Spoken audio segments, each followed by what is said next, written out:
Namaste Durga Devi. This is about Draupadi Satyabhama Samvada.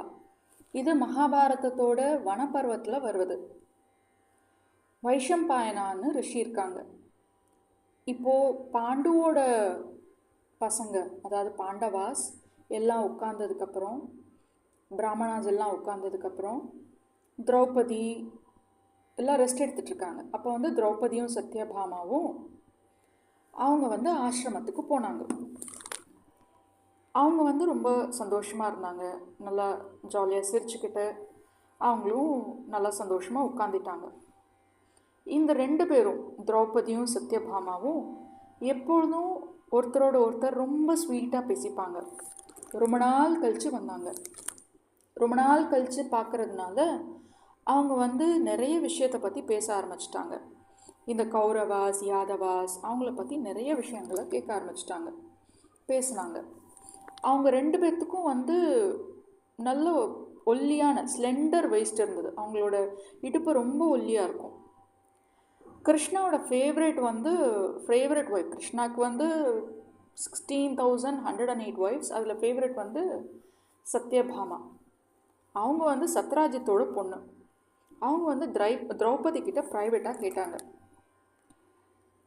Draupadi, துருபதாவோட பொண்ணே திரௌபதி, எப்படி இது பாண்டவர்களை, how can you rule them in the sense that இந்த பாண்டவாஸ்லாம் அவங்களுக்கு அவ்வளோ ஸ்ட்ரென்த் இருக்குது, அவ்வளோ அழகாக இருப்பாங்க, அவங்க லோகபாலா மாதிரி இருப்பாங்க. எப்படி உங்களோட இந்த 5 பேர் இவ்வளோ வீரமானவங்க, how are they so obedient to you? உன் மேலே எப்பொழுதும் கோவப்படுறதே இல்லை, ஒரு சந்தேகம் கூட இல்லை. இந்த பாண்டவர்களோட பசங்க, பாண்டவர்களோட பிள்ளைங்கள்லாம் அவங்களுக்கு நல்ல அழகான ஃபீச்சர்ஸ் இருக்குது, பார்க்க ரொம்ப அழகாக இருக்காங்க. ஆனால் எப்பொழுதும் உங்ககிட்ட ரொம்ப சப்மிசிவாக இருப்பாங்க, நீங்கள் சொல்கிறது தான் கேட்குறாங்க. அண்ட் நீங்கள் என்ன சொல்கிறாலும் அதை செய்கிறாங்க. How is it that? என்ன காரணத்தினால தே ஆர் ஸோ சப்மிசிவ்? இது என்ன, ரொம்ப விரதம் இருக்கிறீங்களா? ஏன்னாச்சும் சந்நியாசம் அந்த மாதிரி பண்ணுறீங்களா? ஏன்னாச்சும் மந்திரம் சொல்கிறீங்களா? இல்லை குளிக்கும்போது ஏன்னாச்சும் மருந்து போடுறீங்களா? ஏன்னாச்சும் விஞ்ஞானம், சயின்ஸா? இல்லை பார்க்குறதுக்கு அழகாக இருக்கிறதுனாலையா? மந்திரமா, ஹோமமா, கண்மையா, மெடிசனா? எதனால் இந்த பஞ்ச பாண்டவர்களும், பாஞ்சாலி, எதனால் அவங்க உங்கள்கிட்ட 5 பேர் ஒபீடியண்ட்டாக இருக்காங்க? இந்த காலத்தில் ஒரு ஹஸ்பண்டை வச்சு சந்தோஷமாக இருக்கிறதே கஷ்டம், 5 ஹஸ்பண்டை வச்சு ஹவ் ஆர் யூ மேனேஜிங் அப்படின்னு கேட்குறாங்க. அப்போ இது என்கிட்ட சொன்னால், நானும் கிருஷ்ணா என்கிட்ட, என்னோடய ஹஸ்பண்ட் கிருஷ்ணாவில் நீ செய்கிறதே நானும் செஞ்சால் கிருஷ்ணாவும் எப்பொழுதும் நான் சொல்கிற பேச்சை கேட்பாங்க, அதனால் சொல்லு அப்படின்னு சத்யபாமா கேட்குறாங்க. இந்த மாதிரி சத்யபாமா கேட்டதுக்கப்புறம் துருபதாவோட பொண்ணு ரொம்ப பதிவிரதா, அவங்க சொல்லுவாங்க, ஓ சத்யபாமா, இதெல்லாம் கெட்ட லேடிஸோட, கெட்ட விமனோட ப்ராக்டிஸ். இதை பற்றி நான் எப்படி ஆன்சர் பண்ணுவேன்? இதெல்லாம் கெட்ட கெட்ட லேடிஸ் தான் செய்வாங்க, இதெல்லாம் செய்யவே மாட்டாங்க. நீங்கள் இந்த மாதிரி கொஷின் கேட்குறதே you are the favourite wife of Krishna, இந்த மாதிரி எப்படி கொஷின் கேட்குறீங்க? உங்களுக்கு எல்லாம் தெரியும், தெரிஞ்சும் என்கிட்ட ஏன் கேட்குறீங்கன்னா, சாமானிய மக்களுக்காக ஒரு சிக்ஷணம் டீச் பண்ணுறதுக்காக தான் கேட்குறீங்க, அதனால் நான் சொல்கிறேன். நீங்கள் சொன்ன மெத்தட்ஸ் எல்லாம் எந்த ஒய்ஃபாச்சும் ஃபாலோ பண்ணாங்க அப்படின்னு ஹஸ்பண்டுக்கு தெரிஞ்சதுன்னா, அதாவது ஒய்ஃப் இந்த மாதிரி மந்திரம் சொல்கிறாங்க, மருந்து வைக்கிறாங்க அப்படின்னு சொன்னாங்கன்னா, அந்த செகண்ட்லேருந்தே ஒரு பாம்பு அவங்க வீட்டில் படுத்துட்ருக்க மாதிரி அவருக்கு அந்த ஹஸ்பண்டுக்கு பயம் வந்துடும். அந்த மாதிரி பயம் இருந்தால் எப்படி ஒரு சாந்தி இருக்கும்? சாந்தி இல்லைன்னா எப்படி சந்தோஷம் இருக்கும்? ஒரு ஹஸ்பண்ட் ஒய்ஃபோட மந்திரத்தினால எப்பொழுதும் ஒபீடியண்ட்டாக இருக்கவே முடியாது. நமக்கு நிறைய டிசீசஸ், சத்ருகள் கொடுக்குறாங்க. அவங்க சத்ருகள், அதாவது எனிமீஸ் கொலை பண்ணுறதுக்காக பாய்சன் கொடுப்பாங்க, ஏன்னாச்சும் கிஃப்ட் கொடுப்பாங்க, அந்த மாதிரி ஏன்னாச்சும் பண்ணுவாங்க அப்படின்னு தெரிஞ்சால் அவங்க எப்படி பீஸ்ஃபுல்லாக இருப்பாங்க? சில டைம்ஸ் சில பேட் விமன் என்ன பண்ணுறாங்க, இந்த மாதிரி கண்ட கண்ட மருந்து கொடுத்து ஹஸ்பண்டே வந்து என்னாச்சும் அவங்களுக்கு கேட்காத மாதிரி, பார்க்காத மாதிரி, இல்லாட்டா எதுவும் தெரியாத மாதிரி செஞ்சுருவாங்க. இதெல்லாம் வந்து கெட்ட விமன் செய்கிற வேலை. ஒரு நல்ல ஒய்ஃப் வந்து ஹஸ்பண்டுக்கு எந்த வித எந்த வித இன்ஜுரியும் செய்யக்கூடாது. இப்போ வந்து ஓ சத்யபாமா, நான் என்ன செய்கிறேன் அப்படின்னு நான் உங்களுக்கு வந்து சொல்கிறேன். பாண்டவர்களை பற்றி என்ன செய்கிறேன் அப்படின்னு சொல்கிறேன். நான் என்ன செய்வேன்னா, நான் வந்து ஒரு அரண்மனையில் பிறந்த ராஜாவோட பொண்ணு.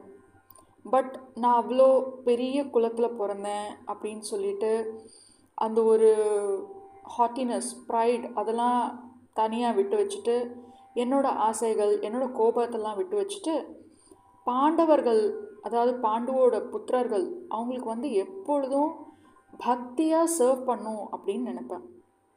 எனக்கு வந்து என்னோடய மனசில் எந்த ஜெலசியும் இல்லை, பொறாமையெல்லாம் எதுவும் இல்லை. ஒரு டிவோஷனோட நான் வந்து என்னோடய ஹஸ்பண்ட்ஸ்க்கு வெயிட் பண்ணி சர்வ் பண்ணுவேன். அவங்களுக்கு என்ன வேணும் அப்படின்னு சொல்லி அவங்களுக்காக வெயிட் பண்ணி அவங்களுக்கு தேவையானதை செய்வேன். எப்பொழுதும் வந்து எனக்கு ஒரு பயம் இருக்குது, நான் என்னாச்சும் தப்பாக சொல்லிடக்கூடாது, கெட்டதாக சொல்லிடக்கூடாது அப்படின்னு சொல்லிட்டு நான் வந்து எப்பொழுதும் ஒரு நல்ல பொண்ணு எப்படி பிஹேவ் பண்ணுமோ அந்த மாதிரி உட்கார்றது, நடக்கிறது, அந்த மாதிரி எல்லாம் நல்ல விதமாக தான் செய்வேன். நான் பிருத்துவோட பசங்க, அதாவது பிருத்தா, குந்தி, அவங்களோட பசங்களுக்கு வந்து அவங்க எப்படி இருக்காங்க, அவங்க வந்து ஒரு சூரியன் மாதிரி இருக்காங்க, ஒரு ஜொலிக்கிற சூரியன் மாதிரி இருக்காங்க, நெருப்பு மாதிரி இருக்காங்க, ரொம்ப ஹேண்ட்ஸமாக இருக்காங்க, சந்திரன் மாதிரி. அவங்களுக்கு அவ்வளோ எனர்ஜி இருக்குது, அவ்வளோ சக்தி இருக்குது. அவங்க வந்து அவங்களோட எனிமீஸ்லாம் சும்மா பார்த்தாலே தூளாக போயிடுவாங்க. ஸோ அப்படி ஸ்வர்க்கத்தில் இருக்க கந்தர்வா அவங்களாம் கூட என்னோடய ஹஸ்பண்ட்ஸ்க்கு முன்னாடி யாரும் இல்லை. ஸோ அந்த மாதிரி இருப்பாங்க. ஸோ அவங்களுக்கு பிடிச்சிக்கிற மாதிரி தான் நான் நடந்துப்பேன். நான் வந்து என்னோடய ஹஸ்பண்ட்ஸ் குளிக்கிறதுக்கு முன்னாடி, சாப்பிட்றதுக்கு முன்னாடி நான் வந்து குளிக்க மாட்டேன். அதாவது ஃபஸ்ட்டு ஹஸ்பண்ட் குளிப்பாங்க, அதுக்கப்புறம் தான் நான் குளிப்பேன். ஃபஸ்ட்டு ஹஸ்பண்ட் சாப்பிடுவாங்க, அதுக்கப்புறம் தான் நான் சாப்பிடுவேன். ஃபஸ்ட்டு ஹஸ்பண்ட் தூங்குவாங்க, அதுக்கப்புறம் தான் நான் தூங்குவேன். இன்ஃபேக்ட் என்னென்னா, எங்களோட அட்டெண்டன்ஸ் அவங்க குளிச்சுட்டு சாப்பிட்டுட்டு தூங்குறதுக்கப்புறம் தான் நான் இந்த வேலையெல்லாம் பண்ணுவேன். சப்போஸ் அவங்க வந்து எங்கேயாச்சும் வேலைக்காக வெளியே போயிட்டு, காட்டுக்கு போயிட்டு, இல்லாட்டா வேறு சிட்டிக்கு போயிட்டு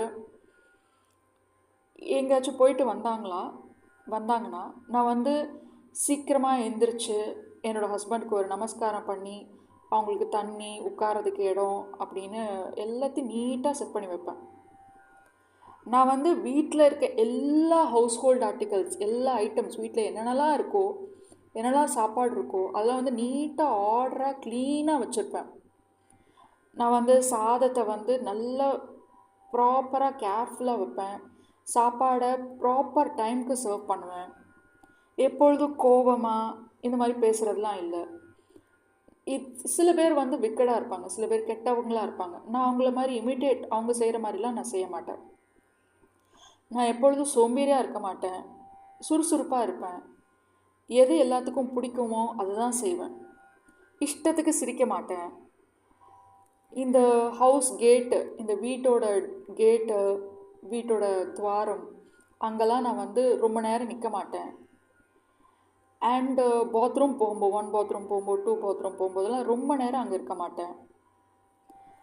இப்போ வந்து வீட்டை சுற்றி ப்ளஷர் கார்டன்ஸ்லாம் இருக்கும், பார்க்குறதுக்கு ரொம்ப அழகான கார்டன்ஸ்லாம் இருக்கும். அங்கெல்லாம் நான் வந்து ரொம்ப நேரம் தங்கிட்டு இருக்க மாட்டேன். ரொம்ப சத்தமாக சிரிக்கிறது, இல்லை என்னாச்சும் சின்ன கோவப்படுற மாதிரி என்னாச்சும் செய்கிறது, அதெல்லாம் நான் வந்து எதுவும் செய்ய மாட்டேன். சத்யபாமா, ஆக்சுவலி நான் எப்பொழுதும் எங்கள் ஹஸ்பண்ட்காக அவருக்கு என்ன தேவைங்கிறதுக்கு தெரிஞ்சுட்டு அவருக்காக வெயிட் பண்ணிகிட்ருப்பேன். நான் வந்து எப்பொழுதும் என்னோடய ஹஸ்பண்ட்லேருந்து செப்ரேட்டாகவே இருக்க மாட்டேன், எப்பொழுதும் அவர் கூடயே இருப்பேன். இப்போது சப்போஸ் என்னோடய ஹஸ்பண்ட் எப்பயாச்சும் வீட்டை விட்டு போனார், ஏதாச்சும் ஒரு ரிலேட்டிவ்காக அப்படி போனார்னா அந்த நேரத்தில் நான் பூலாம் வச்சுக்க மாட்டேன், ஃப்ராக்ரன்ஸ் சென்ட்டெல்லாம் போட்டுக்க மாட்டேன். அந்த நேரத்தில் தான் நான் வந்து விரதம்லாம் இருப்பேன். இப்போது என்னோடய ஹஸ்பண்டுக்கு ஏதாச்சும் குடிக்கிறதுக்கு பிடிக்கல, ஏதாச்சும் சாப்பிட்றதுக்கு பிடிக்கலன்னா நானும் அதை வந்து சாப்பிட மாட்டேன், நானும் அதை வந்து குடிக்க மாட்டேன்.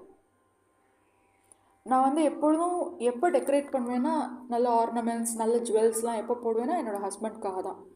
அதுவும் அவர் எப்படி போடணும்னு சொல்லியிருக்காரோ அந்த மாதிரி தான் போடுவேன். எப்பொழுதும் என் ஹஸ்பண்டுக்கு என்ன நல்லதோ அதை மட்டும்தான் நான் செய்வேன். இதெல்லாம் வந்து என்னோடய மாமியார் எனக்காக சொன்னாங்க.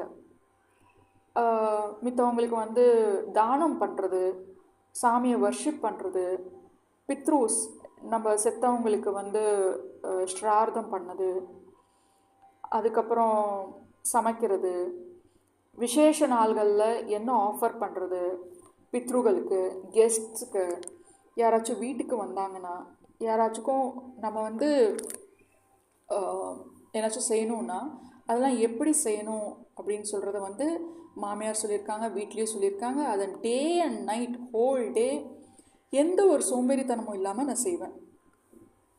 நான் எப்பொழுதும் ரொம்ப ஹம்பிளாக இருப்பேன். எனக்கு தான் எல்லாம் தெரியும், எனக்கு தான் ரூல்ஸ் தெரியும், அந்த மாதிரிலாம் எந்த ரூலும் இல்லை. எல்லாத்தோடையும் நல்லா ரொம்ப ஹம்பிளாக செய்வேன். ரூல்ஸ் படி நடப்பேன். என்ன ஒரு எல்லாரும் அங்கீகாரம் பண்ணுறாங்களோ, என்ன அப்ரூவ்ட் ரூல்ஸ் இருக்கோ அந்த மாதிரி தான் நான் செய்வேன். அண்டு நான் ஆக்சுவலி சப்போஸ் ஒரு பாம்பு கிட்ட எப்படி பிஹேவ் பண்ணும், அதை வந்து கோவப்படுத்தாமல் ஜாக்கிரதையாக பார்த்துக்கணும்ல, அந்த மாதிரி என்னோடய ஹஸ்பண்டுக்கு வந்து மனசார அவங்கள வந்து கோவப்படுத்தக்கூடாது அப்படின்னு சொல்லிட்டு ரொம்ப நல்லதாக சர்வ் பண்ணுவேன். ஒரு ஒய்ஃப்க்கு வந்து ஹஸ்பண்ட் தான் வந்து ப்ரைமரி சுவாமி, கடவுள். ஸோ ஒரு ஹஸ்பண்ட் எப்படி ஒரு ஒய்ஃப் அவங்க ஹஸ்பண்டுக்கு வந்து எந்த ஒரு இன்ஜுரியும் பண்ண முடியும்? நான் எப்பொழுதும் தூங்குறதுலையோ சாப்பிட்றதுலையோ டெக்கரேஷன் பண்ணுறதுலையோ என்னோடய ஹஸ்பண்டுக்கு எதிராக எதுவும் செய்ய மாட்டேன். அவருக்கு என்ன பிடிக்குமோ அவர் சொன்னபடி தான் நான் வந்து செய்வேன். நான் என்னோடய மாமியாரை பற்றி எதுவும் கெட்டது பேச மாட்டேன். ஆக்சுவலி சத்யபாமா, என்னோடய ஹஸ்பண்ட்ஸ்லாம் ஏன் நான் சொல்கிற பேச்சை கேட்குறேன்னா, நான் வந்து அவ்வளோ சின்சியராக அவ்வளோ ஹம்பிளாக எல்லா பெரியவங்களுக்கும் சர்வ் பண்ணுவேன். அதனால தான் வந்து அவங்க எனக்கு வந்து ஒபீடியண்ட்டாக ஆயிருக்காங்க. நான் சொல்கிறதெல்லாம் கேட்குறாங்க. நான் வந்து பர்ஸ்னலாக ஒவ்வொரு நாளும் சாப்பாடு, தண்ணி, துணி அதை வச்சு என்னோடய மதர் இன் லாக்கு, என்னோடய மாமியார் குந்திக்கு வந்து எல்லாம் செய்வேன். நான் வந்து எனக்கு வந்து ரொம்ப ப்ரிஃபரன்ஸ் கொடுக்க மாட்டேன். அதாவது இந்த சாப்பாடு, ட்ரெஸ்ஸு விஷயத்தெலாம் வந்து நான் எனக்கு அவ்வளோ ப்ரிஃபரன்ஸ் கொடுக்க மாட்டேன். பட் அவங்களுக்கு என்ன பிடிக்குமோ அது வந்து செய்வேன். நான் வந்து யார் சொன்னாலும் அதுக்கு வந்து எதிர்பேச்செல்லாம் சொல்லிகிட்டு இருக்க மாட்டேன். முன்னாடிலாம் வந்து எங்கள் வீட்டில் 8,000 பிராமணாஸ், சில புக்கில் 8,000 போட்டிருக்காங்க, சில புக்கில் 10,000 பிராமணாஸ். நாங்கள் வந்து வனவாசத்துக்கு வரதுக்கு முன்னாடி எங்களோட அரண்மனையில் டெய்லியும் 10,000 பிராமணாஸ் வந்து தங்க தட்டில் சாப்பிடுவாங்க. அந்த 8,000 10,000 பிராமணாஸ்க்கு வந்து ஒவ்வொருத்தருக்கும் 10,000 சிஷ்யாஸ் இருந்தாங்க. அவங்களாம் வந்து ஸ்நாத்தகாஸ் அப்படின்னு சொல்லுவாங்க. ஸோ அவங்களும் வந்து சாப்பிடுவாங்க. அவங்களுக்கெலாம் வந்து யுதிஷ்டருக்கு ஆக்சுவலி நிறைய தாசிகள் இருந்தாங்க. அது 30 தாசிஸ் இருந்தாங்க ஒவ்வொருத்தருக்கும். இந்த 80,000 பேர் 10,000 பேருன்னு சொல்கிறாங்களா, அவங்களுக்கெல்லாம் வந்து தாசிஸ் இருந்தாங்க. 30 தாசிஸ், ஒவ்வொருத்தருக்கும் 30 தாசிஸ் அப்படின்னா எவ்வளோ பேருன்னு பாருங்கள். டெய்லி வீட்டில் 10,000 பேர் சாப்பிட்றாங்க. அந்த 10,000 பேர்த்துக்கு 10,000 சிஷ்யாஸ், அத்தனை பேர் சாப்பிட்றாங்க. ஸோ 1 lakh பீப்புள் கிட்டத்தட்ட சாப்பிட்றாங்க. அது இல்லாமல் 10,000 யத்தீஸ் இருக்காங்க. யத்தீஸ்னால் சன்னியாசிகள். ஸோ அவங்களுக்கெலாம் வந்து சாப்பாடு ரொம்ப பியூராக இருக்கணும். அதெல்லாம் வந்து தங்க தட்டில் அவங்களுக்கு சாப்பாடு, சுத்தமான சாப்பாடு கொடுப்பாங்க. இந்த பிராமணாஸ்லாம் வந்து வேதா சொல்லுவாங்க. ஸோ அவங்களுக்கு வந்து டெய்லியும் அவங்களுக்கு சாப்பாடு, தண்ணி, ட்ரெஸ்ஸு எல்லாம் எடுத்துகிட்டு இந்த விஸ்வதேவா அப்படின்னு ஒரு சுவாமி இருக்காங்க, அவங்களுக்கு கொடுத்ததுக்கப்புறம் தான் இவங்களுக்கு எல்லாம் கொடுத்துட்டு இவ்வளோ சர்வ் பண்ணுவோம். ஸோ ஜஸ்ட் இமேஜின், ஒரு வீட்டில் டெய்லியும் கிட்டத்தட்ட 1 lakh ப்ளஸ் பேர், 1.5 lakhs பேர் தங்க தட்டில் சாப்பிட்றாங்க. அவ்வளோ கேர்ஃபுல்லாக சாப்பிட்றாங்க. இதெல்லாம் வந்து அத்தனை பேத்துக்கும் ஃபினான்ஸ் மேனேஜ் பண்ணுறதுனா எப்படி பார்த்துக்கோங்க, எவ்வளோ செலவாகும். எல்லாம் வந்து திரௌபதி தேவி டிட் வித் கிரேட் டெடிகேஷன். அதுவும் இல்லாமல் யுதிஷ்டருக்கு வந்து 1000 தாசிஸ் இருந்தாங்க. இந்த 1000 தாசிஸ்லாம் வந்து நல்ல அழகான ட்ரெஸ் போடுவாங்க. அவங்களோட ஆர்ம்ஸில் வந்து பிரேஸ்லெட்ஸ் இருக்கும். இந்த கையில் மட்டும் வளையல் இல்லை, ஆர்ம்ஸ்லேயும் போட்டுக்குவாங்க. ஷோல்டர் கிட்ட அந்த ஆர்ம்ஸ்லேயும் போட்டுப்பாங்க. அவங்க கழுத்துலலாம் கோல்டன் ஆர்னமெண்ட்ஸ் இருக்கும். நல்லா காஸ்ட்லி கார்லண்ட்ஸ் போட்டிருப்பாங்க. சாண்டில் பேஸ்ட் சந்தனம்லாம் வச்சு போட்டிருப்பாங்க. அண்ட் அவங்களுக்குலாம் வந்து பாடுறது டான்ஸ்லலாம் நல்ல ஸ்கில்லிங் இருக்கும். இந்த 100,000 சர்விங் மேட்ஸ் இருக்காங்கள்ல, 100,000 தாசிகள், அவங்களோட எல்லாத்தோட பேரும் எனக்கு தெரியும். அவங்க பார்க்குறதுக்கு எப்படி இருப்பாங்க, அவங்க இருக்கிறாங்களா இல்லையா. ஸோ ஜஸ்ட் இமேஜின், ஒரு கம்பெனியில் எத்தனை பேர் இருக்காங்க. இப்போது ஹாஸ்பிட்டலில் there are only few people, but இந்த கம்பெனி, அது கம்பெனின்னு சொல்கிறதோட இவங்க வீட்டில், இவங்க அரண்மனையில் there are so many dasis, 100,000 dasis. And திரௌபதிக்கு வந்து எல்லாத்தோட பேரும் தெரியும். இருக்கிறாங்களா இல்லையா, பார்க்குறதுக்கு எப்படி இருக்காங்க, யாருக்கு என்ன பிடிக்கும், எல்லாம் தெரியும். இவங்க தான் வந்து இவ்வளோ கெஸ்ட் இருக்காங்கன்னு சொன்னேன்ல, அந்த 10,000 பிராமணாஸ், அந்த 10,000 பிராமணாஸ்க்கு 10,000 சிஷ்யாஸ், வேத தெரிஞ்ச பிராமணாஸ், அவங்க எல்லாத்துக்கும் சர்வ் பண்ணுறது இவங்க தான் பண்ணுவாங்க. அண்டு யுதிஷ்டரா இந்திரபிரஸ்தாவில் ரூல் பண்ணும்போது, யுதிஷ்டரா தான் ஃபஸ்ட் ஹஸ்பண்ட், அவங்க ரூல் பண்ணும்போது அவர் யுதிஷ்டிரா எங்கே போனாலும் 100,000 யானை, 100,000 ஹார்சஸ், குதிரை எல்லாத்தையும் எல்லாம் வந்து அவங்கள ஃபாலோ பண்ணும். ஸோ இந்த மாதிரி யுதிஷ்டிரா வந்து பூமியை ரூல் பண்ணுவாங்க. ஸோ இது எல்லாத்தையும் மேனேஜ் பண்ணுறது நான் தான். இத்தனை பேர்த்துக்கு சாப்பாடு போடுறது, அவங்களுக்கு என்னாச்சும் கம்ப்ளைண்ட் இருந்தது எல்லாத்தையும் கேட்குறது நான் தான். ஸோ மித்த ஜாதிகளில் இருக்க அட்டெண்டன்ஸ், இந்த மாடு மேய்க்கிறவங்க, ஆடு மேய்க்கிறவங்க, யார் என்ன செஞ்சாங்க செய்யலை எல்லாத்தையும் நான் தான் கேட்டுட்ருப்பேன். அவங்களுக்கு தேவையானது எல்லாம் அரேஞ்ச் பண்ணுறது நான் தான். எல்லாத்துக்கும் ஃபினான்ஸ் மேனேஜ் பண்ணுறது நான் தான். இன்ஃபேக்ட் பாண்டவர்களோட இன்கம் எவ்வளோ, ராஜாவோட எக்ஸ்பென்ஸ் எவ்வளோ, அவங்களோட ஹோல் வெல்த் எவ்வளோ, இதெல்லாம் எனக்கு மட்டும்தான் தெரியும். பாண்டவர்கள் வந்து எல்லாத்துக்கும் இத்தனை பேர்த்துக்கு, இத்தனை லட்சம் பேர்த்துக்கு சாப்பாடு போடுறதோட அந்த பொறுப்பை வந்து என்கிட்ட தான் கொடுத்துருந்தாங்க. யாருக்கு எவ்வளோ சாப்பாடு போடணும், அதுவும் கோல்டன் தட்டில் 1,00,000 பேருக்கு அவங்களோட சிஷ்யாஸ் எல்லாத்துக்கும் சாப்பாடு சர்வ் பண்ணுறதுனா பார்த்துக்கோங்க. அவ்வளோ பெரிய பொறுப்பை எனக்கு தான் கொடுத்துருந்தாங்க. இவ்வளோ பெரிய பொறுப்பை நான் வந்து என்னோட கம்ஃபர்ட்டெல்லாம் தள்ளி விட்டுட்டு I use to take care of everything. எல்லாத்துக்கும் வந்து சாப்பாடு அரேஞ்ச் பண்ணுறது, மெய்ட்ஸ்க்கு யாருக்கு எவ்வளோ தேவையோ எல்லாத்தையும் அரேஞ்ச் பண்ணுறதை நான் தான் வந்து சிங்கிள் ஹேண்டடாக பார்த்துட்ருந்தேன். அண்டு என்னோடய ஹஸ்பண்ட்ஸ் வந்து இந்த ஃபினான்ஸை பற்றிலாம் கவனிக்காமல் அவங்க வந்து தர்மத்தை பற்றி மட்டுமே தேவர் என்கேஜ்ட் இன் ஃபாலோயிங் தர்மா. நான் வந்து அவங்களோட ட்ரெஷரியை வந்து நான் தான் கவனிச்சிட்ருந்தேன். ட்ரெஷரின்னா காசெல்லாம் வைக்கிற இடம், அந்த கோஷத்தை வந்து நான் தான் பார்த்துட்ருந்தேன். டே அண்ட் நைட்டு பசியோ தாகமோ எல்லாத்தையும் பொறுத்துக்கிட்டு இந்த பாண்டவர்கள், பஞ்ச பாண்டவர்களையும் வந்து நான் தான் வந்து கவனிச்சிட்ருந்தேன். நான் தான் எல்லாத்தோட ஃபஸ்ட்டு எந்திருப்பேன், கடைசியாக தூங்க போகிறதும் நான் தான். இதுதான் ஆக்சுவலி என்னோடய சீக்ரெட். இதனால தான் வந்து என்னோடய ஹஸ்பண்ட்ஸ் என்கிட்ட ஒபீடியண்ட்டாக இருக்கிறாங்க. ஸோ இந்த மாதிரி இந்த கெட்ட விமென் செய்கிற மாதிரி இந்த கண்மை வைக்கிறது, மருந்து வைக்கிறது, மந்திரம் செய்கிறது, அதெல்லாம் விஷயம் வைக்கிறதுலாம் எதுவும் செய்கிறதில்ல. நான் சும்மா என்னோடய ஹஸ்பண்டுக்கு ப்ராக்டிக்கலாக ஒரு வீடை மேனேஜ் பண்ணுறது, ஒரு அரண்மனையை மேனேஜ் பண்ணுறது, அரண்மனையில் வந்தவங்களுக்கு சாப்பாடு போடுறது, மாமியார் பெரியவங்களை கவனிக்கிறது, ஒரு நல்ல ஹேபிட்ஸ், ஒரு நல்ல விமென் எப்படி செய்யணுமோ அந்த மாதிரி செய்கிறது தான் வந்து நான் வந்து ஃபாலோ பண்ணேன்.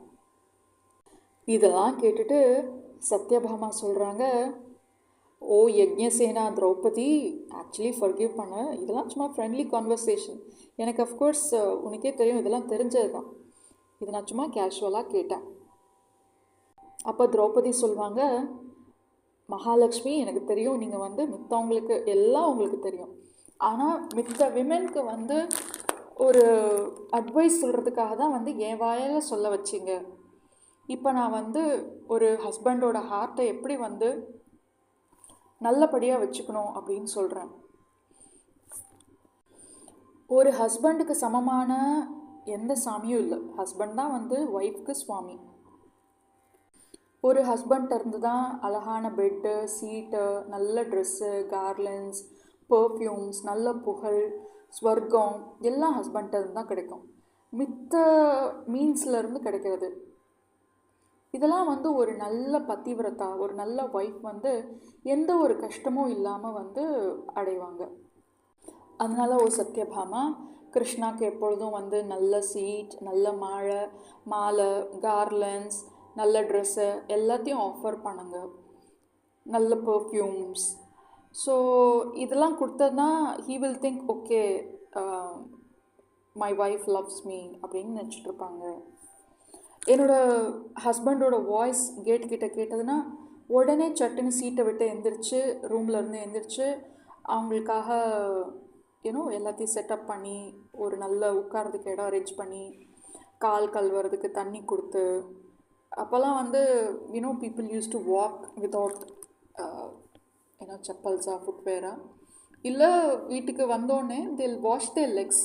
அந்த மாதிரி தண்ணி வந்து ஆஃபர் பண்ணுவேன், உட்காரதுக்கு இடம் கொடுப்பேன். நான் அவர் வந்து யாராச்சும் தாசியை வந்து செய்கிறதுக்கு சொன்னால் கூட நானே எந்திரிச்சு போய் அவருக்கு வேலையை செய்வேன். அண்ட் ஹஸ்பண்ட் என்ன சொன்னாலும் அது வந்து மித்தவங்கள்ட்டலாம் சொல்லவே மாட்டேன். அதை வந்து மறைக்கணும்னு அவசியம் இல்லைனா கூட ஹஸ்பண்ட் சொன்னது ஹஸ்பண்ட்டை மட்டும்தான். ஸோ ஹஸ்பண்ட் சொன்னதை வந்து சீக்ரெட்டாக வச்சுப்பேன். அண்ட் என்னோடய ஹஸ்பண்டோட யாராச்சும் எனிமீஸாக இருக்காங்க, அவங்களுக்கு ஏதாச்சும் ஒரு இன்ஜுரி, ஒரு ஹார்ம் பண்ணுறாங்க அப்படின்னா அவங்களோட தூரமாக இருப்பேன். அந்த மாதிரி ஒரு பீப்புள்கிட்டருந்து நான் வந்து ரொம்ப தூரமாக இருப்பேன். அவர் இருக்கும்போது ரொம்ப எக்ஸைட்டடாக இல்லை கேர்லெஸ்ஸாக அந்த மாதிரிலாம் எதுவும் இருக்க மாட்டேன். சத்யபாமா ஆக்சுவலி இந்த மாதிரி எனிமீஸோட மட்டும் தூரமாக இருக்கிறதுன்னு இல்லை, தனியாக உன்னோட பசங்க, சத்யபாமாவோட பசங்க வந்து பிரத்யும்னா, சாம்பா, அவங்களோட கூட தனியாக இருக்கக்கூடாது, அவங்களோட கூட தனியாக கான்வர்சேஷன் பண்ணக்கூடாது. And actually you should B devoted only to such women. யாரோட பேசணும் அப்படின்னா, யார் நல்ல குலத்தில் பிறந்திருக்காங்களோ, யார் வந்து எந்த பாப்பமும் செய்கிறதுலையோ, யார் ஹஸ்பண்ட்ஸோட டிவோட்டடாக இருக்காங்களோ அவங்களோட மட்டும்தான் வந்து Sathyabama you should be associated அப்படின்னு திரௌபதி சொல்கிறாங்க. சில பேர் வந்து குடிப்பாங்க, நிறைய சாப்பிடுவாங்க, திருடுவாங்க, விக்கடாக இருப்பாங்க, அந்த மாதிரி விமெனோடெல்லாம் நான் வந்து எந்த பேச்சுவார்த்தையும் செய்கிறதில்ல. அதனால சத்யபாமா எப்பொழுதும் ஹஸ்பண்டை வந்து நல்லா சர்வ் பண்ண, நல்ல அழகான மாலை, ட்ரெஸ்ஸு, நல்ல வாசம் அதெல்லாம் நல்லா போட்டு நல்லா சர்வ் பண்ணு, நல்லா டெக்கரேட் பண்ணிவிட்டு ஹஸ்பண்டை நல்லா சர்வ் பண்ணு அப்படின்னு திரௌபதி வந்து சத்யபாமாட்ட சொல்லுவாங்க. அப்போது இங்கே வந்து விமென், அதாவது திரௌபதியும் சத்யபாமாவும் பேசிகிட்டு இருக்கும்போது அந்த பக்கத்தில் வந்து மென்னெல்லாம் கிருஷ்ணா அவரெல்லாம் வந்து பாண்டவர்களோட, பிராமணர்களோட, மார்க்கண்டேய மகரிஷியோட பேசிட்டு அதுக்கப்புறம் கிளம்புறதுக்காக சத்யபாமாவை கூப்பிட்டாங்க. அப்போ சத்யபாமா வந்து திரௌபதியை லைட்டாக எம்ப்ரேஸ் பண்ணிவிட்டு நல்ல கனிவான வேர்ட்ஸ் பேசிட்டு சத்யபாமா வந்து திரௌபதிகிட்ட சொல்லுவாங்க, ஓ கிருஷ்ணா, திரௌபதியோட இன்னொரு பேர் கிருஷ்ணா, நீ வந்து கவலையே படாத, இந்த மாதிரி தூக்கம் இல்லாமல் வந்து ராத்திரியெல்லாம் கழிக்கணும்னு உனக்கு வந்து எந்த அவசியமும் இல்லை. கண்டிப்பாக உன்னோட ஹஸ்பண்ட்ட இருந்து எடுத்த அந்த அரண்மனை, அந்த கிங்டம் எல்லாம் உனக்கு வந்து திருப்பி கிடைச்சிரும் அப்படின்னு சாக்ஷாத் மகாலட்சுமி சத்யபாமா வந்து திரௌபதிக்கு வந்து ஆஸ்வாசனம் பண்ணுவாங்க. ஓ திரௌபதி, கண்டிப்பாக பாண்டவர்கள் நீங்கள் எல்லாம் வந்து திருப்பி உங்களுக்கு வந்து ராஜ்யம் கிடைக்கும். இந்த கௌரவர்கள் அவங்களோட ஒய்ஃபு அவங்களாம் வந்து ரொம்ப ப்ரைடோட உங்களை வனவாசத்துக்கு அனுப்பிச்சிட்டு ரொம்ப சிரிச்சிட்டு இருந்தாங்க. அவங்களுக்கெல்லாம் கண்டிப்பாக வந்து கஷ்டம்தான் வரும். பட் நீங்களாம் ரொம்ப சந்தோஷமாக இருப்பீங்க, ரொம்ப நல்லாயிருக்கும், உங்களுக்கு திருப்பியும் ராஜ்யம் கிடைக்கும் அப்படின்னு சாக்ஷாத் மகாலட்சுமி சத்யபாமா திரௌபதிக்கு வந்து ஆஸ்வாசனம் பண்ணுவாங்க. இப்போ வந்து காட்டில் வந்து பாண்டவர்கள் அண்டு திரௌபதி தான் இருக்காங்க.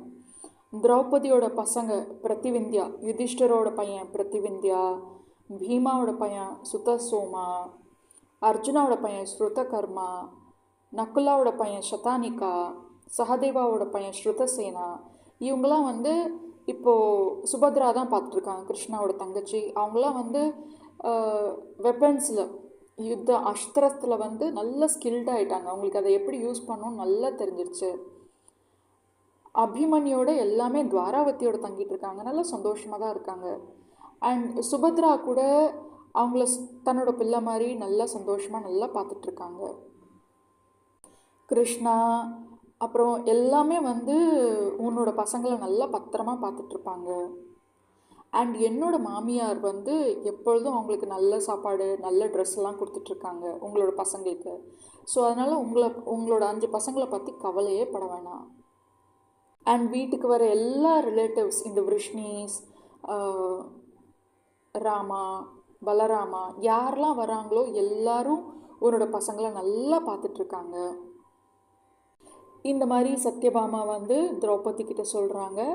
அதுக்கப்புறம் சத்யபாமா வந்து கிருஷ்ணாவோட ரத்தத்தில் ஏறிடுறாங்க.